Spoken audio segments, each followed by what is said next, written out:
p.m. and I'm calling the meeting to order. Will you call the roll? Yes, Mr. Genowine. Here. Mr. Mahoney. Here. Mr. Crandall. Here. Simcoe. Here. Could you raise for the Pledge of Allegiance, please? I Pledge allegiance to the flag of the United States of America and to the republic for which it stands, one nation, under God, indivisible, with liberty and justice for all. First item on the agenda is approval of the minutes for January 8th. So moved. Second? I'll call the roll. Mr. Genowine. Yes. Mr. Mahoney. Yes. Mr. Crandall. Yes. Next item is the January 15th minutes. So moved.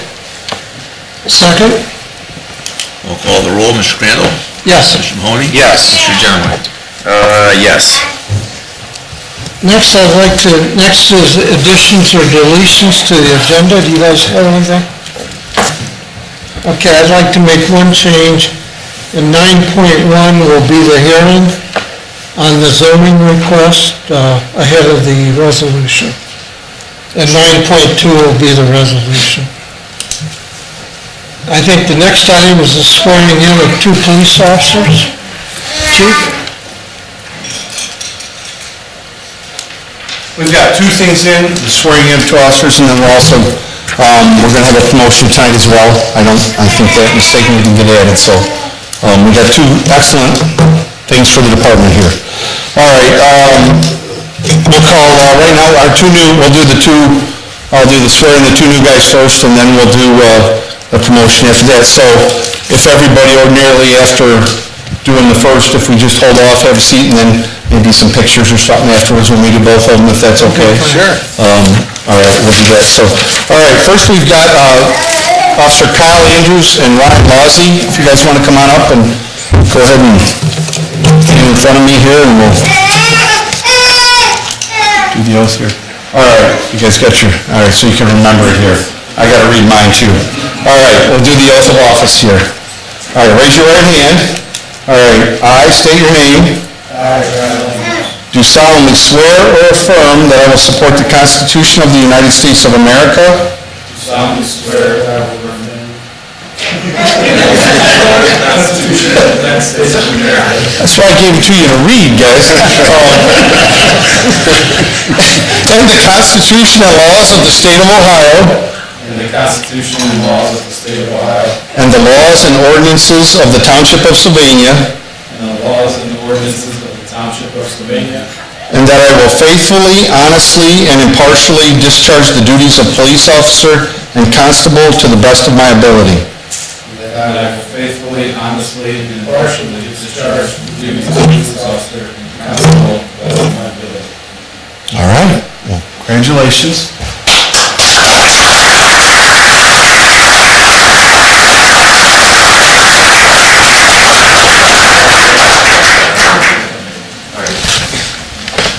Welcome aboard. Best of luck. No, hold on. Well, we can do it after. Ryan, Congratulations. did you guys try on the brown uniforms before it all? It's all fresh. You guys went right with blue, huh? Everybody was jealous. They got to wear them first because they hit the street on the 1st, so we had to wait till the 4th. Right. Actually, this is a good chance to debut because I got everybody here wearing, looking good, so everyone's excited. I think we look like a good bunch now. So, happy about that. And I will say on both Kyle and Ryan there, we're very excited to have them. They're going to be a good addition. They gave up, they're very experienced. They actually gave up quite a bit of seniority and time at their previous department to come here. They actually gave up rank to come here, so they're very excited here. They both live in Sylvania, so that's not required, but that's a nice thing. They're very invested in the community here, families and everything else, so we're excited to have them on board, and we think they'll do a good job. All right, the next promotion is going to be here to promote the sergeant for, I see newly retired Sergeant Judge just over there that retired a few days ago, so nice to come, Jeff. Thanks. Scott, come on up, stand there for a moment while I have to say a few nice words about you. Scott joined the department in September of 1998, so he's been here going on 21 years. During his tenure, he's worked in operations. He's served on the SRT team, which is the SWAT team. He's been an FTO. He's an instructor in quite a bit of different disciplines that we have. He just brings a lot of knowledge in my time here, getting to meet him, a lot of knowledge and experience. He's got a lot of good decision-making ability, which is what I'm happy for. They started the process. I know I completed the process, the promotional ranking candidates with interviews and stuff, so I'm happy to be a part of that. He's going to be a sergeant. First-line supervisor is always, it's a smaller department, but yet it's an important role. It's a new role. They'll have to, learn some different things. It's just a little different. He's going to be on the same shift because that's where the opening was, that he was a patrolman, so when you go from patrolman to sergeant the next day, it's different. He's been acting a lot over the years here, being on the list, so he's giving a little nod to Jeff there. So he's been acting sergeant, so he has experience that. So I have a lot of confidence in his ability, and I'm excited to be promoting him, and I think his wife wants to come up. Congratulations first, and get his badge on him here. Do that for you, make it a little easier. Just don't stab him too hard.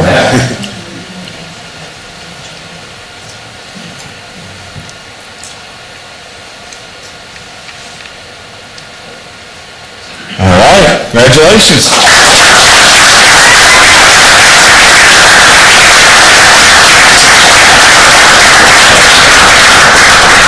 Hey, Scott, you forgot the other thing.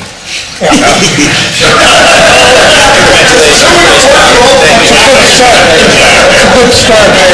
What shift do you have? Afternoon. Afternoon. All right, thank you very much. All right, I'll get off the podium, you're not, you're here, I'm gonna run out here real quick. Hey, John. All right, nobody else has to stay around if they don't want to. Yeah. Just get photos up here. You guys want to... Thanks for coming, guys and ladies. Thank you.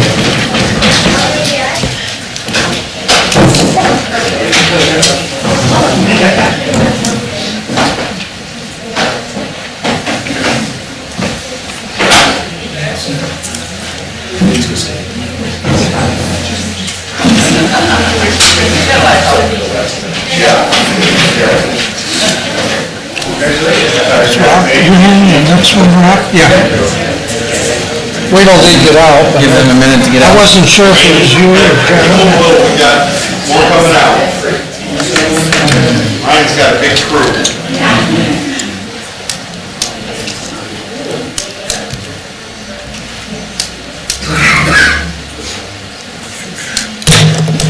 I'll keep the good vibes and the happy times rolling. It's a rare opportunity that the road department and service department is able to recognize their employees in front of the board. I wanted to take this opportunity to recognize some significant contributions. Mr. Al Hassan, France. Al, if you could come up, please. For those of you who don't know Al has been an employee of the Sylvania Township as a mechanic since 2003 and is the primary mechanic on all fire apparatus and equipment. Al has a Master Heavy-Duty Emergency Vehicle Technician certification and a Master Heavy-Duty National Institute of Automotive Service Excellence certification. Al is an active member of the Ohio Association of Emergency Vehicle Technician and serves as the Northwest Director. He also serves as an alternate for the National Fire Protection Agency 1071 standards. These are the standards for emergency vehicle technician professionals. And he also serves on the EVT Certification Commission Task Force Group. So as you can see, Al is a very talented and skilled technician in his trade.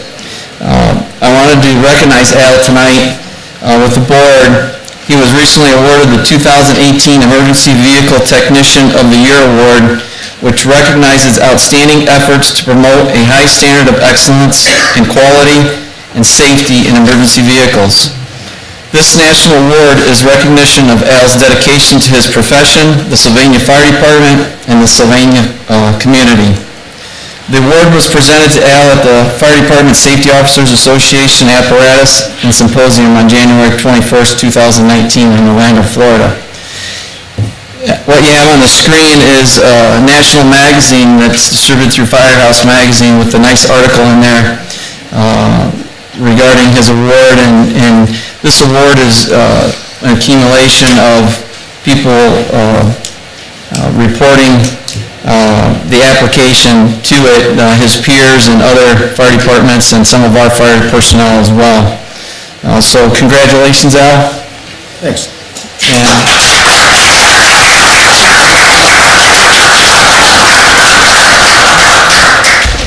Well, having been here for almost 30 years and seen our service department evolve, once Al was added on, I can certainly tell you that he's a diamond in the rough. We're very lucky to have him. We want to keep him. He's very particular. Prior to me taking this position, I was the local president for 17 years, and we had a good working relationship then. We do now. The service department, particularly with Al, with our operations, we've made a lot of improvements since Al's been brought on board. I can tell you that retired Chief Kowalski, retired Lieutenant Young, and retired firefighter paramedic Bud Crosby can probably attest to that. We've come a long way. We've got a few places where we can grow and improve our operations, but certainly without Al, I think we would be in a little bit more trouble. So he always takes the opportunity to train guys every time he gets a chance. He's absolutely very particular, and we like that, and I think that gives the guys a sense of ease. When they're out there driving in the public with lights and siren on, you see it almost every day. A law enforcement officer or fire apparatus gets struck or something. So, congratulations again to Al. Thanks.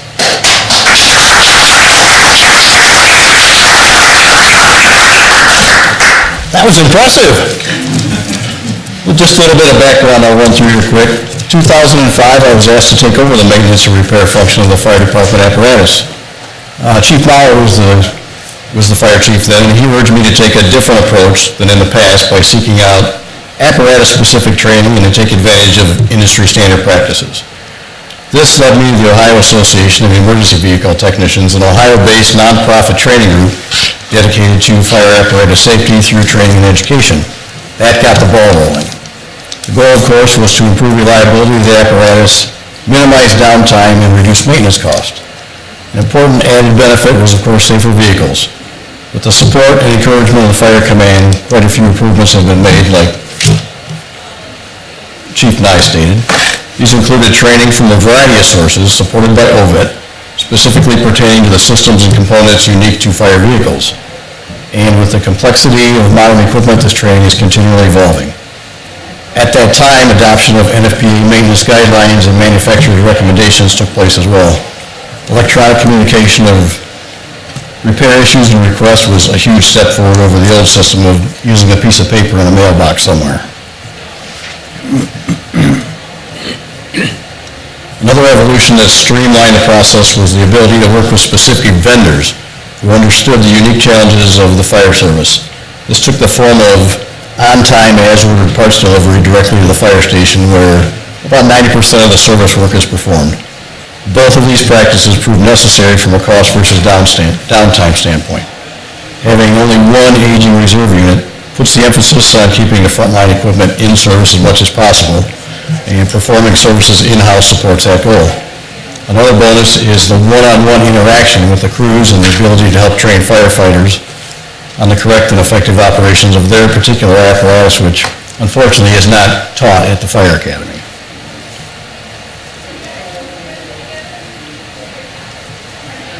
Lost my spot. This has been well received, with topics ranging from pumps to air brakes to electronics and everything in between. I really enjoy their questions and the ability to provide information that can help in their often dangerous job.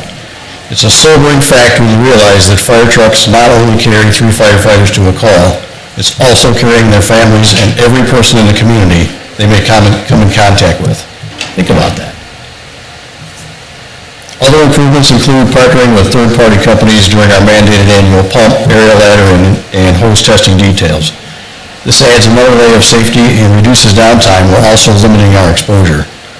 We have a good relationship with Toledo Fire, who allows us to use their pump test facility every year at no cost. This has become a win-win situation, as several civilian fire personnel have participated hands-on with the annual pump test, enabling to gain better understanding of pump operation and abilities.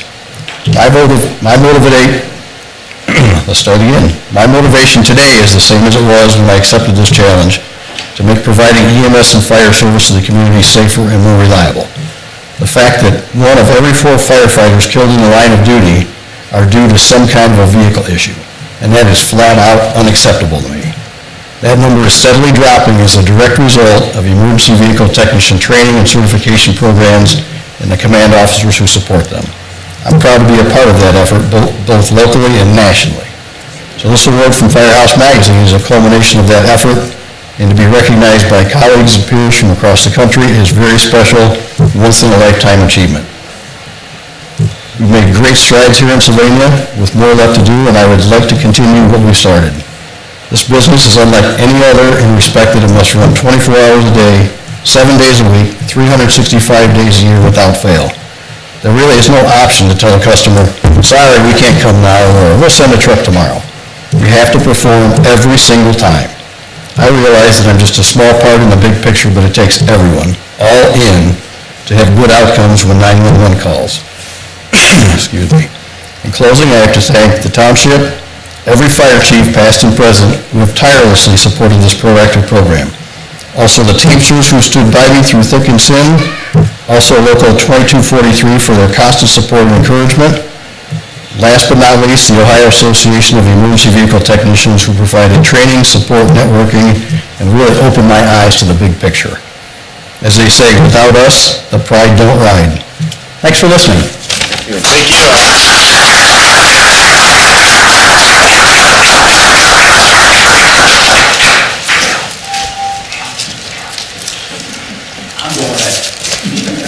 Thanks again, Al. It's nice to see you recognized. Start at this end. Absolutely. Thank you, Al. We appreciate your service. Great story. Thanks, Al. Absolutely. Thanks for all you do. Do we have anyone signed up for hearing from the public? No, nobody signed it. No one signed, okay. We'll move ahead then. Next item on the agenda is I'll open the public hearing for the rezoning of properties at 3128 and 3122 Romemaker Drive at 517. And first we'll hear from our zoning person. Carleen will outline the request. So if you could get to the staff report and page 3. That gives you a side view, back more to 3, other way. There. That gives you the side view of the 2 parcels of property that are being requested for rezoning. The front of that is the Key Bank. So these properties on Romemaker are behind what is Key Bank. Over here is Walmart. It's these 2 parcels, and they do abut the residential right there. This has been a bank property since it was, I believe, Sylvania Savings back in 1960s, and at that time, they were permitted to use a residential lot in conjunction with a commercial use. So, with that, I will give you the staff analysis. The applicant is requesting the zone change from RA to C2 for the .935 acres of property located at 3128 and 3122 Romemaker Road. This is a former bank building which is now vacant. 3118 Romemaker, which is the lot contiguous to the back of the building, would be right there, and the approach to the drive-through was rezoned in 1964. As I said, the other 2 lots were not rezoned at that time, as the parking lot for the bank was a permitted use in the residential area when associated with commercial development. The surrounding area does include commercial uses along Central Avenue, including a used truck sales lot and a music store. You can see, One more.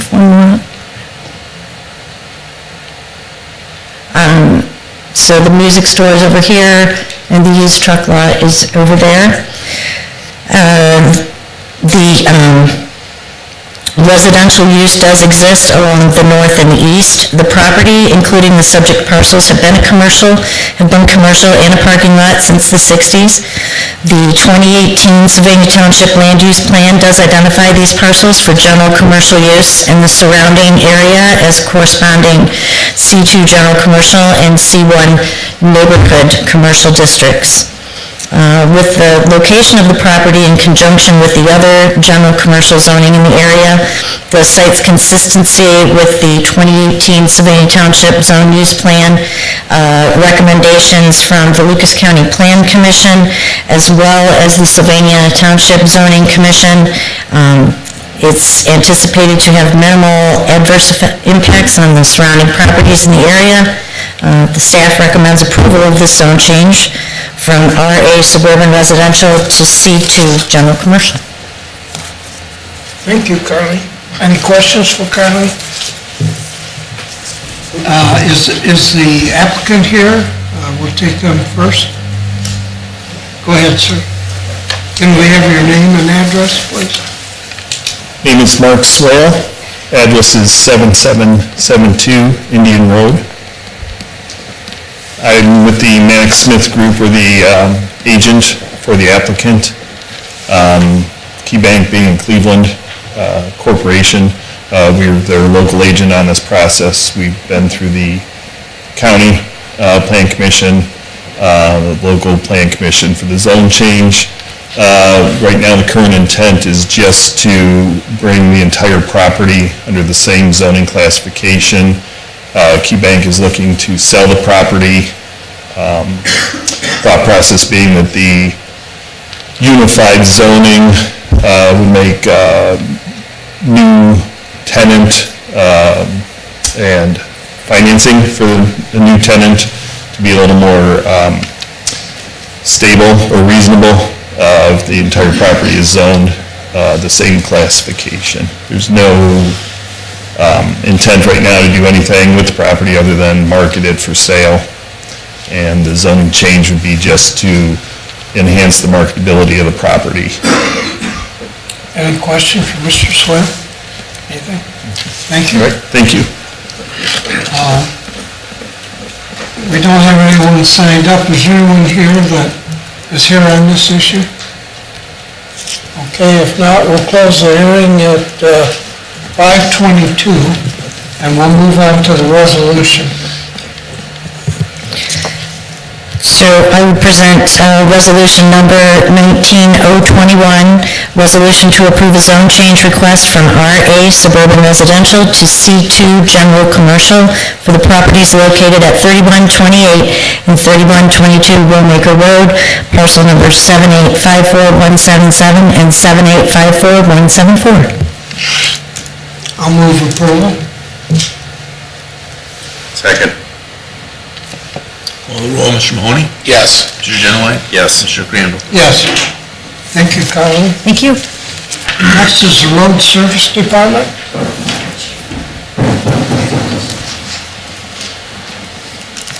Evening, I have two items on the agenda. Resolution 19-022. This is authorization to install temporary no parking signs. The Glass City Marathon, the organization that puts that on, has changed the route of the Glass City Marathon, now going through parts of residential streets within the Farmbrook subdivision. And due to safety of the pedestrians and the residents, the police department has also requested to put up temporary no parking signs during the event itself. They'll be put up and taken down just for the event. I'm requesting that you authorize us to do that. If you have any questions, there's a map up there of the route. If you want to go to the third page, basically winds through the Farmbrook subdivision, through Williamstead, Ramblehurst, and Wild Pheasant area. The roads are listed that we will install the signs on and remove them as soon as possible. Any questions for Rob? If not, I'll move resolution 19022, authorization to install temporary no parking. Second?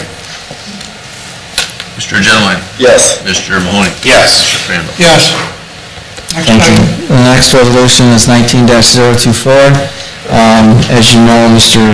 Gary Crothers is soon to retire. He's our service manager, and I'm requesting authorization to advertise to hire a service manager for his replacement. Any questions? Okay, if not, I'll move resolution 19024, authorization to advertise to hire a service manager. Second? Mr. Genowine? Yes. Mr. Mahoney? Yes. Mr. Crandall? Yes. Thanks, Ron. Thank you. Any questions, other questions for the road department? Okay. You guys ready for tomorrow morning? What's that, sir? You ready for tomorrow morning? For the ice? Yeah. Yes, we can. All right. Good answer. Good evening again. Chief Ram's enjoying sunny Florida Yeah. on vacation. You have before you Resolution 19020, authorization to lease and purchase one ambulance. As you know, we added one last year, a new one that's working out fabulous. We'd like to request purchase of a second one, just to give you a little background on why. In January of 2018, we had a total of 44 transports. This past January of 19, we had 208 transports. Right along with that, in January of 18, our average on-scene time for our units was 18 minutes and 12 seconds. For January of 19, it was 14 minutes and 22 seconds.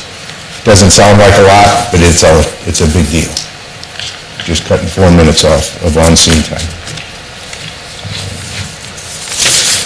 So, that being said, we're going to request a purchase through Red Financial, Horton Ambulance, on a 5-year lease program, through Horton Emergency Vehicles, $342,714.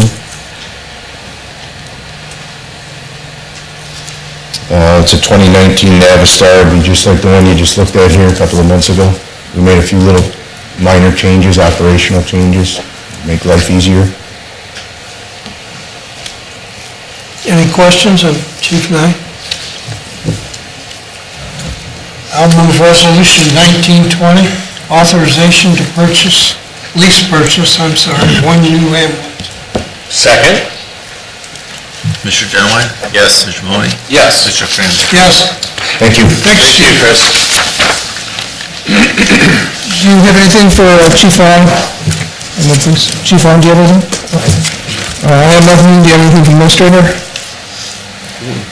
Okay, with that, Mr. Simco.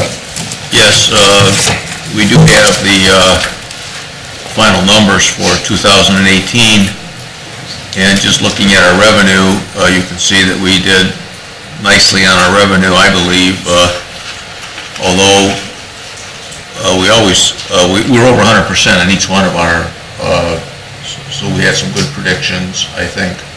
But of course, we usually focus on the expenses mostly. I mean, the revenue is fairly, predictable, but it's the expenses that we're always working hard, I think, to keep under control. And if you look at 2018, I think our expenses, the departments really did very well, I think, in keeping them, under control. I mean, you know how we budget here and how we work on this. We seek a lot of input from our departments on how we're budgeting and what we're going to spend money on. There's I think over time, a trust relationship is built between the trustees, frankly, and administration and the department heads who know that they're aware of the income that we have, but they're also mindful of trying to conserve resources. And so I think that when you look at these numbers, I think we've done, very well on our expenditures for 18. And so we're moving on into 19 though, and we gotta try to do the same again this year. So that's all I have to say on that. Unless you have a question, I have one resolution here, and it's a resolution 19-023, And there is a mistake on it, though, that we caught. If you look on the whereas there, it really is, it should be for the police fund, not the fire fund, because I don't think our fire fund is wearing bulletproof vests at this point. We know our police officers are. And so it'd actually be grant funds that have been received from the bulletproof vest, allowing us to return the advance to the police fund. And so there you can see, though, down in the amounts, we do have the police there, the police fund and the police grant, but up in the upper whereas, there's a typo there. And so I would ask that you pass this resolution to return in advance of funds. I'll move resolution 19-023 with the revision to the police fund, return of advance funds. Second? Mr. Genowine? Yes. Mr. Mahoney? Yes. Mr. Crandall? Yes. That's all I have. Is there any open discussion, signatures, or what? No.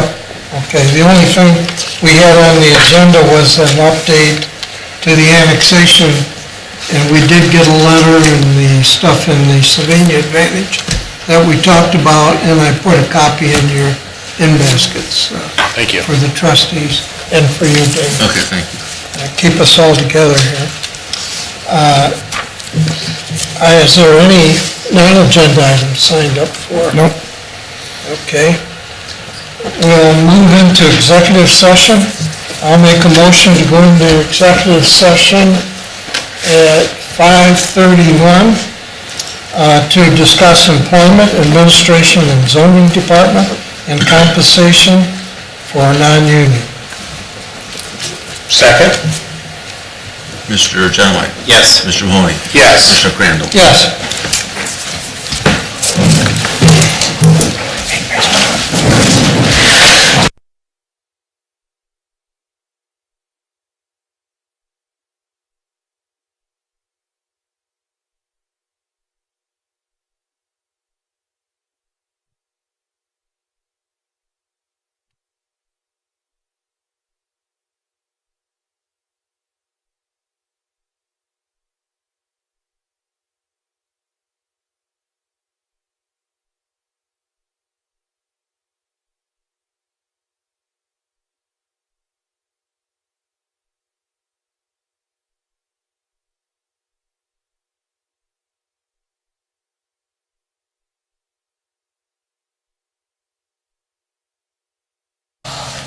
I'll make a motion that we come out of executive session at 7:14. Second? Mr. Genowine? Yes. Mr. Mahoney? Yes. Mr. Crandall? Yes. I'll make a motion that we adjourn at 7:18. Oh, I'm sorry. No, 7:14. Second? With no action taken. No No action. action taken. Mr. Genowine? Yes. Mr. Mahoney? Yes. Mr. Crandall? Yes. Okay, we be adjourned.